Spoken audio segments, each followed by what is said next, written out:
What's going on, y'all? It's PJ with the CRNA Drip, and today we are going to talk about how I got through nursing school. So it's a lot. Let's just jump right into it.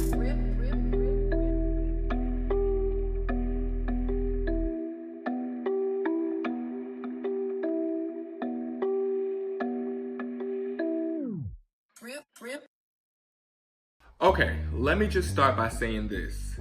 C's get degrees, and that's fine if you plan on just getting your BSN and being done. But if you plan on going to CRNA school, and I'm pretty sure the same is for NP school, then don't count on C's getting you in, because all they're gonna do is see the next application. That's exactly what they're gonna do.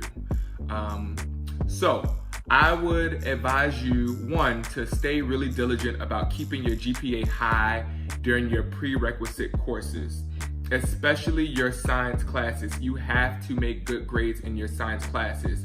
One, because you're gonna need that foundation in nursing school. And two, if you plan on going to CRNA school, most schools consider the science GPA as a separate portion from your cumulative GPA. So for me, I was grateful enough to get all A's in the science classes that I took, which included a general biology for science, health science majors. There was a general chemistry class, anatomy and physiology 1, anatomy and physiology 2, microbiology, and I believe those were all of the science classes that I took. I didn't take organic chemistry. I didn't take any of the heavy hitters that were so focused on science. I just took what was needed to get into my nursing program. And thankfully, I got all A's in those. So that looked really good for me getting into CRNA school, especially the school that I got into.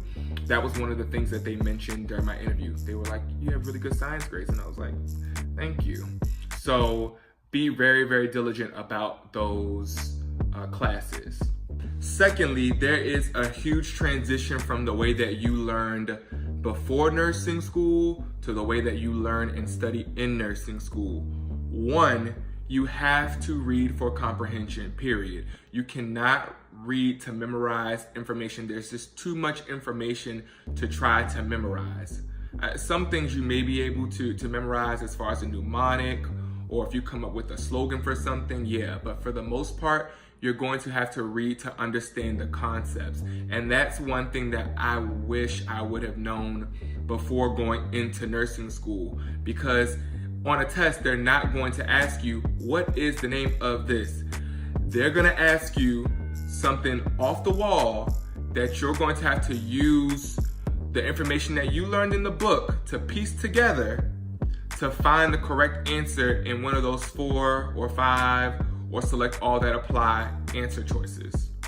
Next, nobody cares about your excuses. They don't. So baby sis, they don't care. Nephew, they don't care. So if you were one of those students that always had an excuse for why you were late, had an excuse for why you couldn't turn something in on time, you gotta let that go. You need to get your financial situation in order. You need to get your child care situation in order, get your spouse care situation in order, because you are going to have to take most to all of your time to focus on learning the material the right way and preparing for tests, preparing for clinical. So you have to change that mindset of always making excuses. If that's you, it may not be. Next, you are definitely going to get out what you put in to nursing school. And what I mean is, if you were the student in your prerequisite classes that fell asleep in class, didn't have to pay attention in class, skipped class, count how many classes left you had to skip, you're gonna have to work on that as well, because you have to be present for class. You just have to.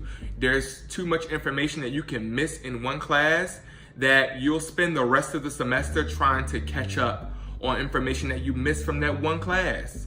We're going over 2, 3, 4 different chapters of class, and you're testing on most of those that next following week while you're preparing for another set of lecture.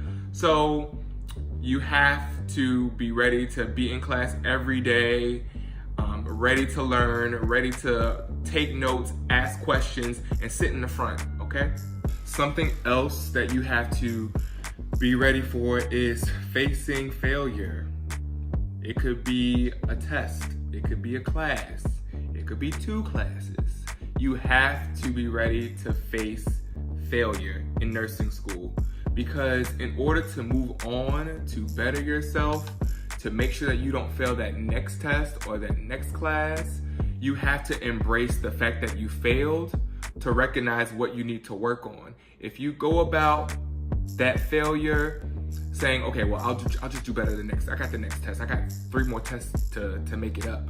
If you don't address it, you don't know what you messed up on in the first place. You have to be comfortable looking at that grade, whether it's a 74.3 and you need a 74.5, or if it's a 55, it's still a failure. You have to realize what you need to work on. All right, so story time. So my personal experience with failure is very vivid. I still remember it. I still tell all of my mentees to this day the story. I got through my first semester fine of nursing school. It was the full length of the 14 weeks, the same classes. When I got to my second semester, everything sort of sped up. There were 2 classes, my maternity class and my pediatrics class, that was split. And I think most programs split it that way, where 7 weeks is one course and the second 7 weeks of the semester is the second course. Well, my first course, the first time that because I had to repeat this semester, the first course I took was pediatrics. And granted, I took it as a regular class. You know, I wasn't too enthused about it, but I wasn't completely scared of the class either. You know, there were some alternate determinants that I felt like were compromising the way that our class was learning. And I won't go into too much detail, but just know that another tip is to not get involved too much in the politics of nursing school, because you will lose every time.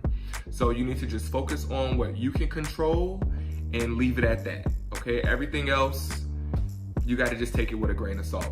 So basically, I went through that first half of the semester, kind of on the borderline of pass and failing, got into some antics with the professor, and kind of used that as an excuse on why I wasn't taking responsibility for what I needed to do. So I ended up failing that class. Boom, I think I got like a 72 or something like that. Still a fail, so hey, what can you do? Second half, I went into maternity. Now, I had an amazing professor from maternity, amazing. She's still one of my favorite mentors to this day. And I just was not feeling maternity. I was not feeling it. I didn't want any parts of mother baby. I didn't care about, you know, delivering babies. I just knew that wasn't gonna be for me. But at the same time, I wasn't realizing that I still have to get past this class. You know, once I get past it, I don't ever have to deal with it ever again, which is a lie, because I'm gonna have to deal with it in CRNA school. But, you know, I wasn't thinking about that at the time. So I kind of did the same thing, you know, on a borderline passing, failing. And my professor at the time, I remember going to her office and she sat down and she said, "What's going on with you?" Which is another reason why I love a HBCU, because they'll look out for you. She said, "What's going on with you?" She said, "This is not like you," because she had me for my med surg class as well. I said, "You know what? I'm just not feeling it. This is not something that I want to do," etc., etc. Just making excuses. That's all it was. And we calculated all the grades that I needed from there on out, what I needed to pass. And it kind of clicked like, ooh, I could really be in some trouble here. So I tried my hardest to kind of catch up, and it just wasn't enough. So I ended up failing out that semester. And because, here go to politics, because it was 2 classes, even though it was that one semester, it was 2 classes, I ended up failing out of the program completely. I had a meeting with some of my other classmates and the dean of the school about getting some summer classes, you know, instated so that we could stay on track for those that failed. Well, the final decision was we can start summer classes, But if you fail 2 classes, you're still getting kicked out. So that put me in that boat and shipped me right down the river. So I got kicked out of nursing school, and it was just rock bottom for me. I didn't understand. I'm like, did I really just get kicked out of nursing school? Like, what is going on? So that next semester, because I still had to take classes, I was living on campus, I was still an athlete at this time, so I had to be there. I took all of these classes that had nothing to do with nursing, and it was like, oh, child, the ghetto. I just couldn't believe it. Those classes were nothing like what I was used to. It was like, no offense to any other major, but I was just not in the right place.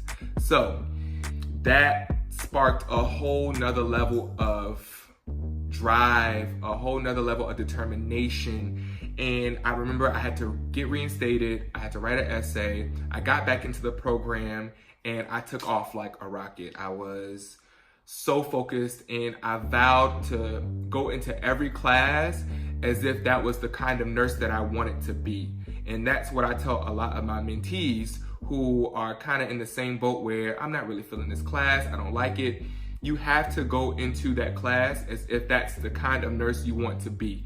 It's all in your mental. So you have to prepare yourself for that class mentally, as well as, studying for it. You have to be willing to invest your time in that class as if you care about it more than anything else in the world. Some of my top tips for getting through nursing school. 1, find your learning style early. Are you a visual learner? Are you an audio learner? Are you a kinesthetic learner? Do you have to have your hands on it? Are you a mixture of all 3 or just some of them? You have to know how you learn best. What's gonna stick for you? If you have to draw everything out, do it. If you have to teach to other people, do it. If you have to go into the simulation lab to actually feel the drips and do this and listen, do it. You have to do what works best for you, okay? Me personally, I am very visual and I am very kinesthetic. If I can get my hands on it, I can pretty much figure it out. And if I can see it in a way that I can remember it, then I'm typically fine. I don't do well with just hearing things. I can, but my mind will drift off. Reading the book is fine. It's not my favorite thing to do in the world. I know I have to, and I'm good at it, but it's not my favorite thing to do in the world. If I can find other alternative ways, watching videos, it'll stick with me better. And I know that about myself. And there's nothing wrong with it. It's nothing wrong with saying that I would prefer to watch a video versus reading the book. There's nothing wrong with it. I know how I am. I know what works best for me. So you have to know what works best for you. 2, like I said before, stop trying to memorize everything. You can't. You have to understand the concept behind these disease processes, behind the pathophysiology, behind a clinical concept. You have to understand the concept, conceptualize, big picture. There's only so many ways they can ask you about hypothyroidism. There's only so many ways they can ask you about a pulmonary embolism. Once you understand the concept behind those things, then you'll have an easier time taking tests and getting through nursing school. 3, stay ahead of your reading. You have to read. I know I said I don't like reading, but I stayed ahead of it. I stayed, especially my last year nursing school. Like I said, I was in high gear mode at that time.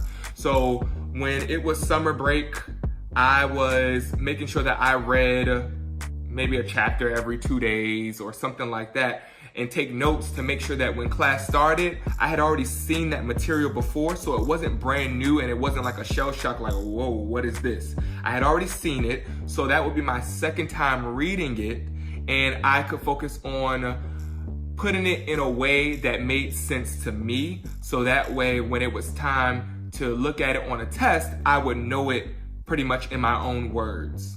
4, find a good study group. I'm not one that can study alone. I can, but then I have to meet up in order to verbalize it. I have to be able to teach it to other people. If I can teach a concept, then I know it. So that's the benefit of having a good study group. Now, you may have to switch study group partners Your friend that you got into nursing school with might not be the person that you study with. I'm just putting that out there. I'm not trying to ruin any friendships, but let's be real. I need to pass, you need to pass, all right? So I can't spend time talking to you and I don't know anything. So you have to be able and be willing and be mature enough to say, listen, bro, or listen, sis, we can't study together. Yeah, we're gonna just talk too much. Listen, we're gonna meet up. I'm gonna read this chapter. We can meet up and talk about it, but I need to make sure that I understand this information first. And don't take offense to it. Next, and this is big. This is real big. Practice questions. You gotta practice questions. You can't just read the information in the book without applying it. Get your hands on as many questions as possible from wherever you can and practice.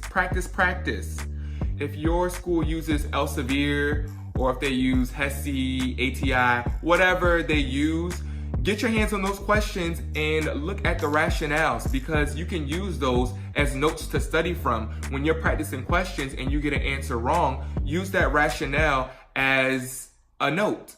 That way, when you go back to review your notes, you have that. But you have to practice application of the material that you are learning. If you're just reading the book and saying, oh yeah, well, I know about this, when you get to the test and you see nothing that you read because they're expecting you to apply it, you're gonna be upset. You're gonna be big mad, okay? So make sure that you practice questions every day. And it's the same thing when you get ready to take your NCLEX. I didn't use anything but questions for my NCLEX. I didn't touch another book because at this point, if I know it, I know it. If I don't, I don't, okay? I used UWorld and they're not paying me to do anything, but I used UWorld and I just did questions every day until my degree got conferred and I was able to schedule my test. I took it as early as I could. So I live by students practicing questions. Use the book for foundation, use the questions for application. And lastly, stay on your professor's good side, okay? Remember that you are trying to get where they are. And they're gonna want you to remember that you are trying to get where they are, okay? There's no point in clashing with them, all right? They are here to help you. They might work your nerves. They might do a lot of things that may seem unnecessary, but stay on their good side. And remember this, you can get anything you want if you give people enough of what they need. All right, I know, I push pins all day. I'm a pin pusher, push a T, that's me. Push a P, that's me, all right? So think about that. You can get whatever you want if you give people enough of what they need. Let me know what you think that means in the comments below, because those are bars, all right? That's pretty much how I got through nursing school. Through the ups, through the downs, through the highs, through the lows. It's doable. You don't have to be perfect to get it done. You have to be willing, you have to be strong, you have to have grit, perseverance, and that's the same qualities that they're gonna look for when you apply for CRNA school or NP school. It's the same thing. You gotta carry it over. You just have to build upon what you already know in order to strengthen your skill set. That's it, all right? And with that being said, I'm out.